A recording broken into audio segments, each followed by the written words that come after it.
Maintenant, en Colombie-Britannique, le projet de Radio-Canada d'étendre son réseau français de radio et de télévision dans la région de l'Okanagan a provoqué un mouvement de protestation de la part de la Chambre de commerce de l'endroit ainsi que du député conservateur fédéral du comté, M. George Whitaker.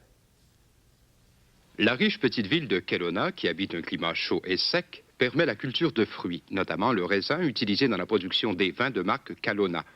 La politique y est créditiste, puisque les Bennett père et fils y ont prospéré. L'anglais est la langue parlée, bien sûr. 2000 francophones veulent du français dans l'air. Les principaux opposants au projet sont la Chambre de commerce locale et le député conservateur fédéral, George Whitaker. Ces derniers soutiennent que le coût d'installation, estimé à 225 000 $ pour la télévision et la radio, est trop d'argent pour desservir 2000 francophones seulement.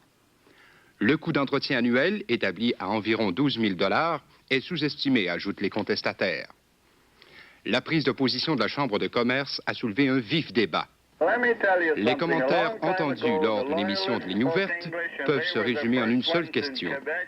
Lorsqu'on va en Italie, on y apprend à parler l'italien. Comment se fait-il que nous, anglophones, ayons à payer pour permettre à un petit groupe de francophones de s'exprimer dans sa langue maternelle plutôt que dans la langue de la majorité? À ceci, les francophones rétorquent par une dénonciation du gouvernement créditiste de Bill Bennett.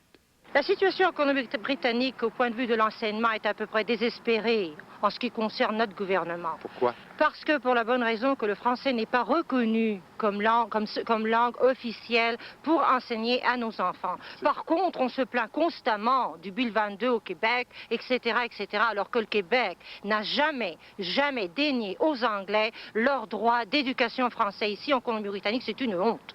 Et surtout encore on a le courage de venir nous dire que c'est un privilège. Francophones et anglophones viendront devant le CRTC demain défendre leurs positions respectives. André Gagnon à Kelowna, en Colombie-Britannique.